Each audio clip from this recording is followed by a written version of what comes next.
Hello, and welcome back for part 3 on our journey of crushing change management. I'm your host, Dr. Jackie Cawley, and I'm coming to you from the Delean Institute for Growth and Wellness, where we work on personal and professional development in helping people be as well and enjoying as much well-being as they can.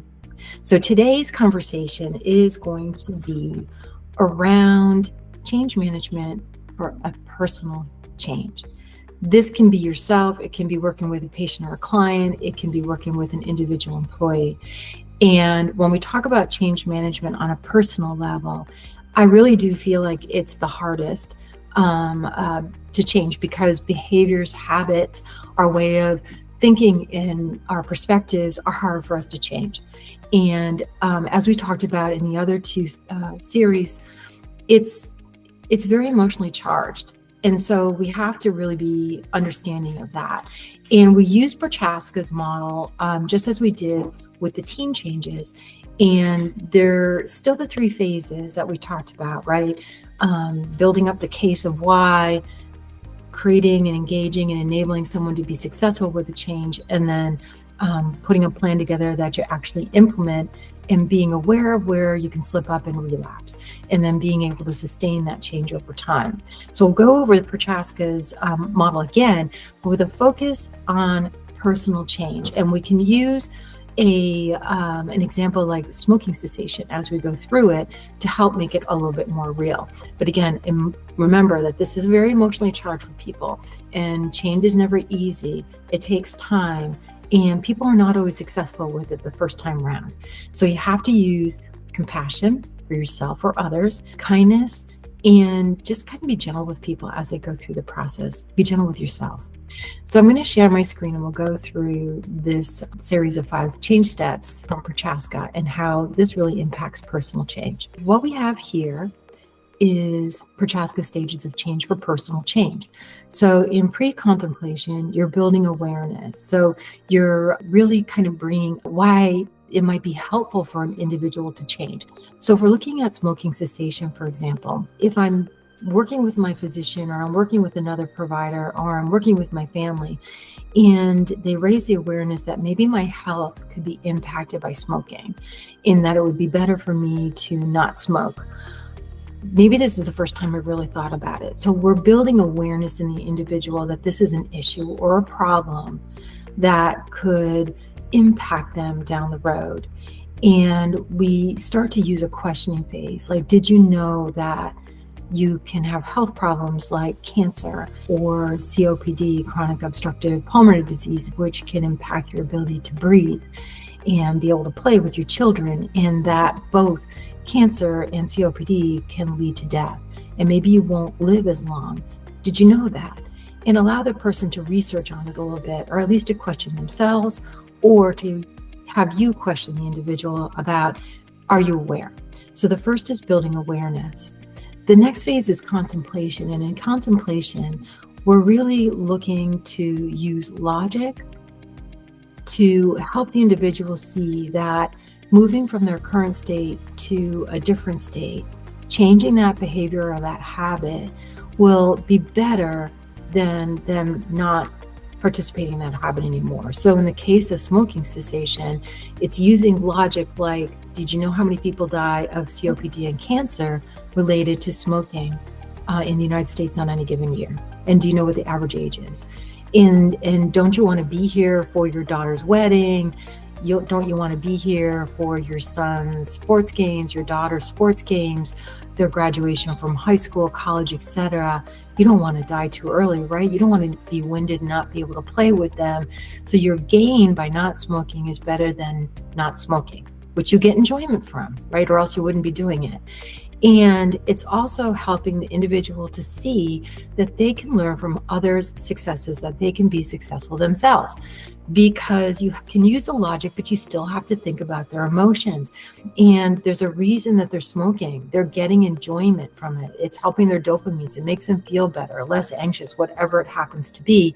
And now it's become a habit. So you have to use both logic and emotions, use a story, learn from other successes, and then help them prepare.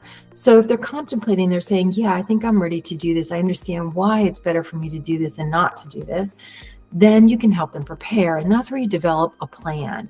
And here, when you're engaging and enabling the individual to be successful in their action of doing it, you have to help enlist support. So getting them to use their social supports, friends, families, neighbors, a buddy who's maybe gone through this before that you can connect them with, a support group. Let them find support and then pick a start date and have a clear plan. So in smoking cessation, maybe it's I'll use Wellbutrin or another medication ahead for a few weeks in order to reduce my anxiety about this, reduce some of the symptoms I might have with regards to stopping nicotine if I'm going cold turkey. Or maybe my plan is I'm going to use nicotine gum or a patch for a period of time, stop my habit of smoking, and use the nicotine in this way, and then reduce my nicotine over time. So whatever that plan happens to be, but it's important for them to have a support network and then a clear plan, feel supported in this process, feel that they can be successful, and then pick the date and do it. Now, just like with team support, you may need to do a couple of trials with this. So if we look at smoking cessation, for example, it's not unusual for people to go back to smoking, and they often have to go through this process multiple times until they're actually successful. That doesn't mean that they've lost. It doesn't mean that they failed. It just means that their plan didn't work for them or work for them in that moment of their life. And it was easy for them to slip back to their old habits. And so as they do it, you need to make sure you're enlisting your team, a buddy, your support network to help you through that, and to think about it through celebrating small wins. So maybe you went from 20 cigarettes today to 10. That's great. Or down to 3. And now you feel more comfortable with being able to use nicotine gum instead of smoking at all. So celebrate those small wins, whatever it happens to be, and share success too. Be excited. I mean, their doctor might say, well, you're still smoking. Yeah, that might be true. I might be saying to a patient, you're still smoking. But if I come to that, then I've just shut them down from an emotional standpoint. I didn't celebrate their wins with them. I didn't validate that they did something positive for themselves and that they've moved from a state that was worse to a less harmful one. If I don't do that with the patient, I'm going to lose them. So you have to celebrate those small wins with individuals and share that success with others. Get them to reflect on what worked for them and what didn't. And maybe they just need to adjust that model a little bit so they can continue to be successful and build upon small wins so that they can get to their ultimate goal of not smoking and using nicotine at all. Now, oftentimes people will fall back into their old habits. It's very common, as I mentioned, with smoking cessation. So if they're falling back, it's really getting them to think about what worked and what didn't. Did they not have the support they needed? Did they still go to the same places that they used to all the time where everyone around them was smoking and it made them want to smoke as well? Were they feeling peer pressure around smoking because everybody was smoking outside of work, and their friends were smoking and they felt like they should too? And so maybe it was easy for them to drop back into their old habits. Whatever it happens to be, understanding what worked and what didn't is really key, because you can take those lessons. Remember, this is all about growth and development. So taking those lessons and accepting what happened and giving yourself some love and compassion and a pat on the back for what you were able to accomplish, and know that if you did it once, you can do it again, and that it's okay to try multiple times until it sticks, right? So you go back to that preparation stage, move through action and through maintenance. And that allows people to build on wins, to feel confident in the fact that they can do this and be successful and actually sustain that change over time. So in this plan, it might be that not only are they going to cut back on the smoking, use the nicotine gum, and then stop the nicotine gum, they're going to maybe not join in with their friends on a break off campus to smoke. Instead, they'll go for a walk. And maybe they'll grab another buddy at work to go for a walk too. Maybe they'll even start a walking program. And that allows them to be successful because they're not feeling like they're missing out as much by putting themselves in a situation where it creates that that desire to go back to smoking. And maybe they also just put a picture of themselves in the future state, or a letter to themselves in the future state on their mirror in the bathroom that says, I can do it, and here's what I'm going to be able to do in my future state if I go forward with this change. So again, similar in the process, but the phases are still the same, but you may have more recidivism or people relapsing and having to make small cycles of change, build momentum on those wins, and get to the place where they ultimately want to be. Regardless of where they are in the process, your job, whether it's a client, a patient, a family, a friend, yourself, is to help guide, support, and coach through the process and celebrate every win, and to show kindness, love, and compassion as you or another goes through a change, and learn from what works and what doesn't, and make adjustments in your plan in order to allow you to get to your ultimate goal. And you can do it.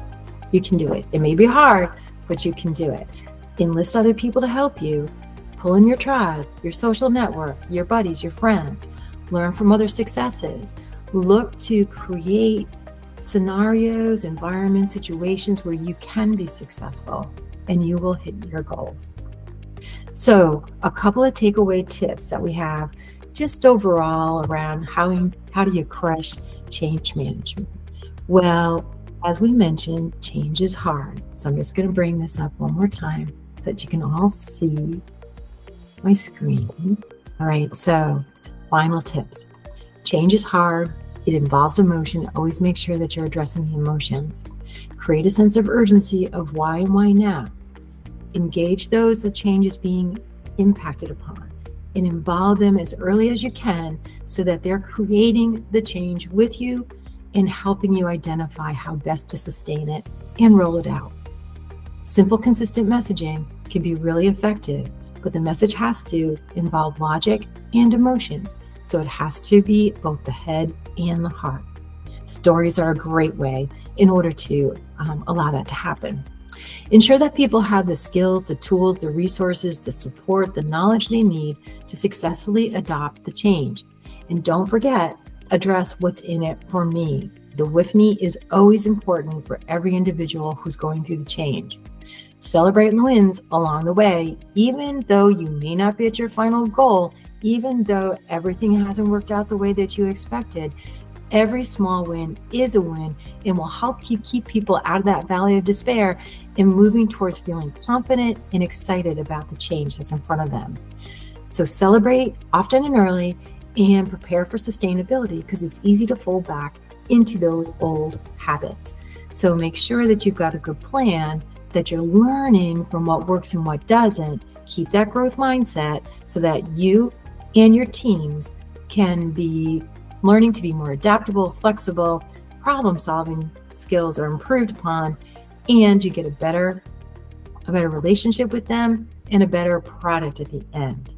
So I hope you enjoyed the conversation that we've had in these 3 parts on crushing change management. Love to see you come to our website at DeleanInstitute.com. Again, I'm Dr. Jackie Cawley, and we would love to have you visit us and here for you if you have any other questions or suggestions on change management. Have a great day.